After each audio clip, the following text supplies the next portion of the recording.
加2年，蔡总统所求职的社会准备的半年，总算做得访问的。Let's go！ 李总统唐爱讲，提西北女用制度，对今年选出新总统过后，社会事件部就提出申请，要去访问总统。也5长以来，一到社会都动手忙准备移走这个题目。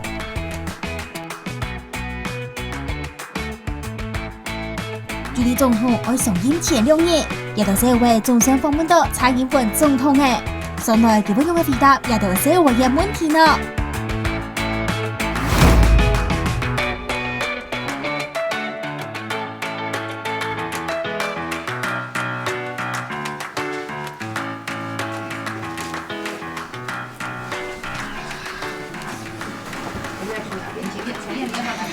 来，我们先握手一下，欢迎欢迎欢迎。好，你好小，你几年级？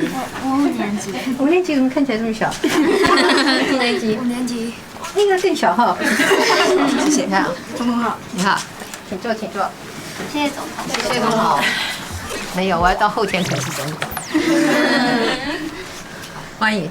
总统好，我哋去客家电视台嘅社會事件部，按照社總統本我哋20期飛來訪問，我哋提嘅問題係，就是請問您在讀中學時有沒有老師曾經為了趕課而去借過課？借課。那如果有的話，您的感覺是什麼？那就是教育部都已經規定說不可以借課了，但是為什麼還是會遇到借課這種問題呢？根據調查，各個中學被借課是不是很高？那這樣子會讓學生缺乏就是獨立思考的能力，也會讓學生沒有休閒和運動的時間。那覺得學校有沒有做到五育並重？如果沒有的話，您覺得您應該怎麼做？好，那你們要一次問完呢，還是要我一題一題答？可以請總統一題一題答。對，一題一題。但是我每次都答很長，你後面就沒時間問哦。我們總共有多少時間15分鐘。好，我們一題一題答哈。有啊有啊，我們以前常常被借課啊，尤其是體育課、美術課最容易被借掉了哈。那我的想法很簡單，也就是說，我要小朋友的12年的國民教育是一個完整的國民教育。那你們在12年國民教育完了以後，就是一個可以獨立在社會上生存的人，那也知道自己要做什麼，也有能力挑起責任的人。所以這12年的國民教育裡面呢，你剛才講獨立思考的訓練是很重要的。那對外面的社會的事情的了解也很重要啊，因為你們18歲以後就要挑起社會的責任嘛，對吧？那你要多關心外面的事情，所以你們今天來我很高興啊，就是這麼小，就要去了解公共事，我覺得很好，因為你們就是開始去跟社會接軌，去了解社會發生的事情。18歲以前你還要學什麼呢？18歲以前你還要學很多的技能啊，比如說很多的小朋友，我看到了18歲，他以前沒有在家裡做過飯，也不知道要做飯，那連換燈泡都不會，好，也不會修理東西，那基本的生活的技能都不足，那這個我們要加強訓練。那我也希望我們的年輕的一代懂得欣賞藝術音樂啊，那所以在學校的藝術音樂的教育要更好啊。對。那更重要是，你們剛才的課語講得都親厚，講得真好。那可能自己的母語其實要受訓練，母語很重要，因為是可以讓我們自己的這個我們的族群可以跟社會能夠接軌的同時，讓我們的族群在社會每一個族群都是主流，這個是最重要的。那這個就是我們這12年裡面的教育，我們要告訴小朋友。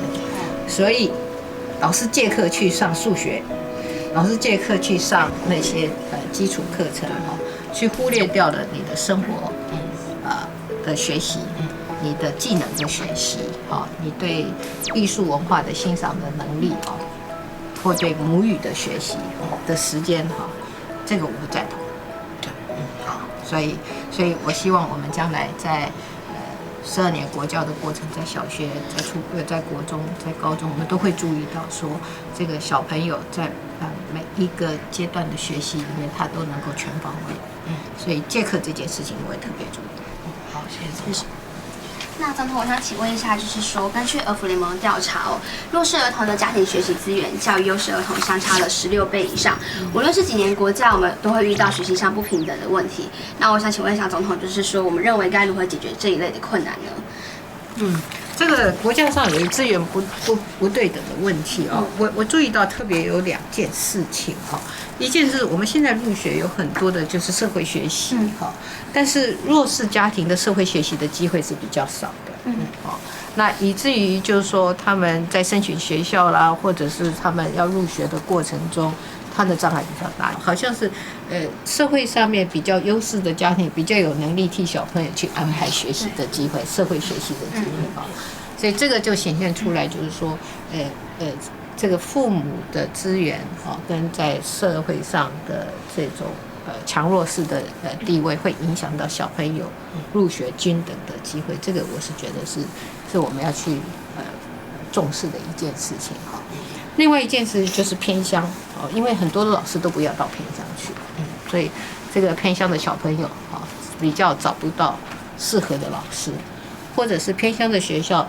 因为人数不够所以也没有办法在国家的经费上有那种完整的老师的配置，所以对偏乡的小朋友来讲，他的学习其实就受到了限制还有我也觉得一件事，就是考试的题目都是谁出的这个问题老师出的那老师是哪里的老师出的，就会影响这个学生的学习的方向跟他这个答题的这个分数所以如果是说来自于优势背景或者是都会背景的老师出的题目呢，那可能就比较偏乡的小朋友就比较没有办法去适应那这一些都是我们现在看到的，就是说无论是偏乡或者是在这个社会上优势或者是比较居于劣势的家庭的小朋友，他在整个学习的过程中，他们没有办法有一个公平的机会这就是我们要去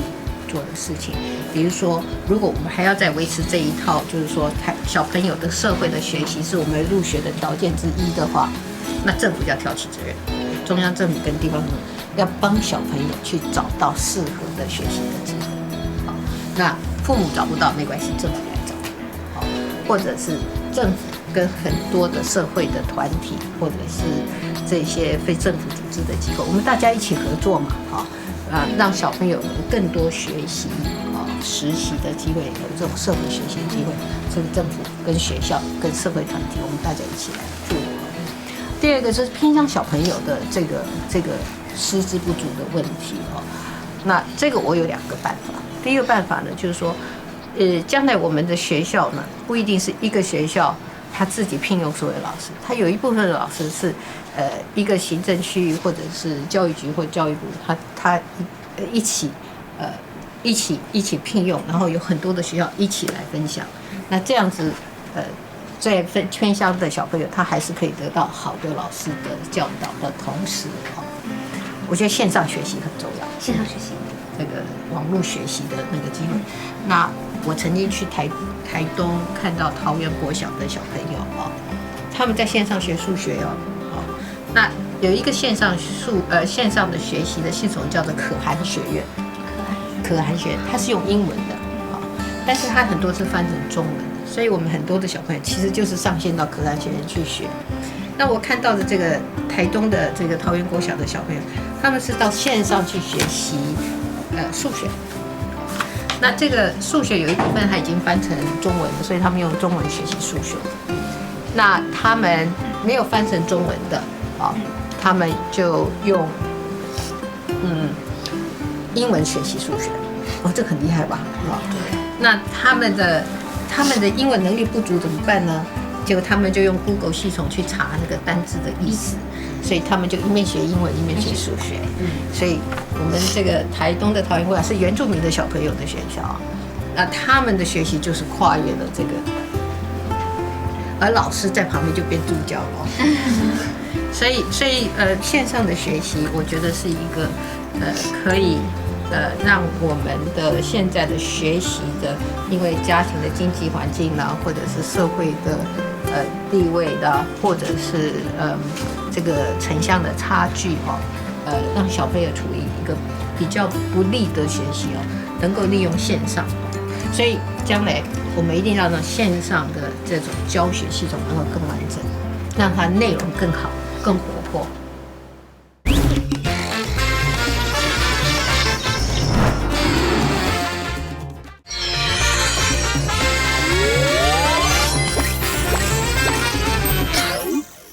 其实，在我们来采访您之前，有做了一些采访跟调查，有发现新住民才会遇到就业上的困难。那假使能够使我们现在的学生能够有多一点多元文化的课程，让新住民的爸爸或是妈妈来当我们一节课的老师，对我们来说其实是很有增长性的。那以上是我的建议，我想请问一下总统，认为该如何推行新住民文化呢？我觉得现在的世界是一个跟以前很不一样的世界了那台湾要在世界上生存，一定要走出去。不是只是走到比我们更先进的国家，其实在很多的国家看起来好像它的经济发展在我们后面，可是这些国家其实他们有很好的传统，也有很丰富的文化也有很多好的机会让我们去发挥。所以我们很多的新住民新移民他们的故乡其实都是一个非常有趣的地方，值得我们去探索的所以我觉得我最期待的就是说，我们新移民的家庭的第二代小朋友一定要学妈妈的语言，因为妈妈是最好的老师嘛。如果妈妈教他们越南话，妈妈教他们印尼话妈妈教他们泰国话那其实这些小朋友们将来就会带着我们走到一个我们以前没有去过的地方，或者我们不熟悉的地方，跟这些人交朋友，它就是我们的桥梁。那这样子在学校里面，你也可以跟他们是变成好朋友、好伙伴。将来你们可以一起去做事，一起去发掘这个世界。所以我觉得，新住民跟新移民的家庭跟他们的小朋友，是我们大家共同的资产，我们都应该去珍惜它。他们是我们社会里面将来要带我们走出去的一群人。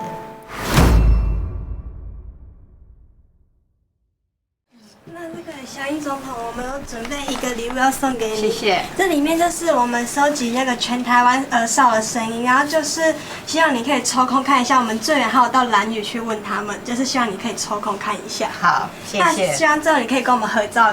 我们就这样结束了吗？其实你还有问题吗？对，因为那个其实还有问题，因为那个时间好像，但是其实还有问题。你让他问完好了。根据儿少盟指出，台湾已经是世界上最后一个20岁前投票的民主国家了。对。那我们从政见中得知，蔡总统主张推动18岁投票权，这也是一个很重要的议题，因为投票权这等于是比较多的福利。那我们非常希望蔡总统可以借由推动18岁投票权这个法案，来给我们争取更多的我们的利益。对我觉得，所以我想请问的问题是，在推行这个法案的时候，可能会遇到很多困难。想请问总统预计用什么样的方式来应对这些困难，让法案顺利通过？然后我还有一个问题。好。我认为，如果让一个人从小就要去关心时事，还有社会上发生的事，是一件很重要的事情。因为如果一个人从来就不会去关心这些事，那不管投票年龄设在几岁，人民还是不会具备投票的能力。对。所以我想请问总统希望用什么样的方式来培养青年投票的能力？以上是我2个问题，谢谢。你的问题问得真好。这个18岁可以有投票权是我的主张，也是我们这个政党的主张。好，那你讲得很对，这个事情不是说18岁我们给他公民权有投票，给他法律上的这个权利而已，我们要培养他做一个完整的公民的能力，这个是最重要的。所以我们在这12年的教育里面，是这个国家最重要的责任，因为我们来训练未来的公民嘛。好，所以你刚才讲的，我们这个未来的公民他必须在成长的过程中要有社会经验，要关心外面的事情，好，那要有生活的能力，好，要懂得有很多的技能，好，那也能够跟别人沟通，去了解别人的心理，啊，这都是我们在成长的过程中希望小朋友有的一种准备，啊，如果我们只是给18岁的公民权，而没有让我们的小朋友准备好，我觉得那个是不够的。所以你们现在就开始加油，我相信很快这个应该都会出现。等到了你现在几岁？11。你还要等7、8年，还来得及。你在这7、8年把你自己训练成为一个更有资格的公民，这个是很好。那至于就是说我们18岁的公民权要怎么处理，这个是要修改宪法。好，那我们的宪法修改是一个高门槛的宪法的修改的门槛，所以这个我要去说服我们很多不同的政党，让他们共同来支持。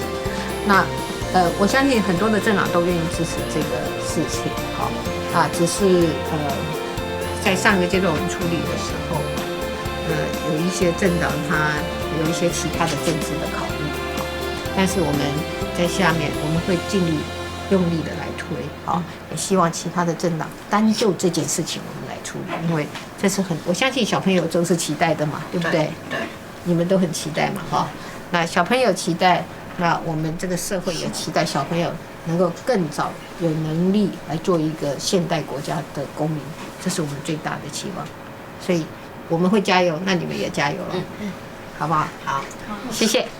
蔡总统，我还有一个问题可以请教你。好，就是我们小欧事件部很荣幸能够亲自访问到您。那其他同学的心声，您要怎么听到呢？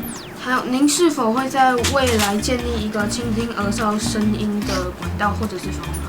会，我也有这个计划。前一阵子我不是跟你们的大姐姐们，就是高中的女生对话吗？对。那他们有一个问题问我支不支持他们穿短裤到学校去的问题，我觉得听起来很简单，但是它是一个很有意义的问题。那我也打算跟高中不是只有女生跟男生男女生一起，我们多的谈一下让我们大人世界里面的这个政治啦、社会啦，或者是很多文化啦，或者是你们的教育的观点，我们可以交换意见那我也会跟国中的小朋友来交换意见。那今天这是开了第一次的这个例子，就是我跟你们这么小的小朋友交换意见，可是你们好像都听得懂我在讲什么，那我也听得懂你们在讲什么。所以这种沟通其实是很好的，这一次客家小朋友来找我，下一次说不定原住民小朋友来找我，那再下一次说不定你们一起来找我也说不定，所以加油。一到社會冇嘅研究，準備嘅5週年，得到為8點鐘嘅面對面訪問，嘅家到會有乜嘅感想呢？了解社會加訪問的加良業是朝人民蔡英文總統列席的談話記錄，訪問總統者有乜嘅想法？这次去采访蔡英文前的想象是说，他可能觉得我们只是一群小朋友，就感觉敷衍我们就好。可是没想到他就是真的有认真在听我们讲话，希望就是让我们把话讲完，那聆听我们的问题。因为他其实跟我想象的不太一样，觉得好像没有每一个问题都让我有拯救红心的感觉。可是很无奈，是因为其实因为他是一个总统，他也不能真的在外面就是可以随便这样说出自己所有心里面在想的事情，所以其实就算他心里想的其实跟他讲的不一样，他也没有办法真的这样说，所以会觉得很无奈。可能他这样回答，在大家看起来，他只是一个很表面的说法。他应该要有提出一些真的可以改变某些事情的政策。可能因为我无法去体验他跟他底下的行政院院长，或是他底下的一些官员之间，他们如何去讨论一件事情。或许这些人不见得是认同他的想法，也有可能是这些人也有他们自己个人的一些见解，所以他没办法代替所有人把他的想法可以讲出来，因为他要顾虑下面的人的感受。就是我一直觉得小孩可以改变些什么，可是就是跟大人不一样，大人可能只是做一个采访，大当然只是想要把一个节目做好，然后把新闻播出来。可是小孩是想要透过一个采访，改变一个国家的政策，改变一个国家可能会带给我们一些好的方面的事情。其实就是像今天总统给我们这15分钟一样，我们给他4年的时间，我们就是最好的监督者跟检验者。我们是不是要给总统一些时间，针对这一些问题，透过真正解决的手段来看那个成果，再来检验是不是那个结果你满不满意？我们回到这个节目的主轴，叫总统，请听我说。你们觉得走了这半年，今天这个当下，总统有听你说了吗？有的请举手。他还是有听到我们的想法是什么？就是总统他有听进去，只要这块提醒他，我们也希望可以达到这个目标。所以我也請電視挑戰所有嘅觀眾朋友，睇演也好，社會也好，聽你呢做最好嘅監督者，對稍後的時間來看一下中華民國提出嘅總統小英總統會做到乜嘅長途。求用下到禮拜六晏晝7點半，記得準時收聽。社會是看譜，拜拜，拜拜。董事夢總統接受得社會嘅訪問，未希望未來總統會繼續談兒童韓國青少年也得會想法噃。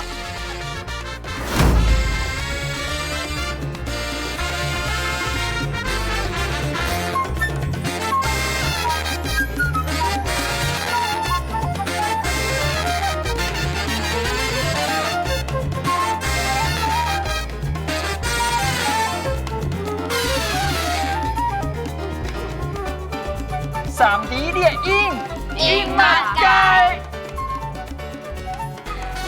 让我觉得它有趣的地方就是它可以自己制作自己喜欢的东西，不用受限于，譬如说老师一定要给你一个题目，然后你才能去做。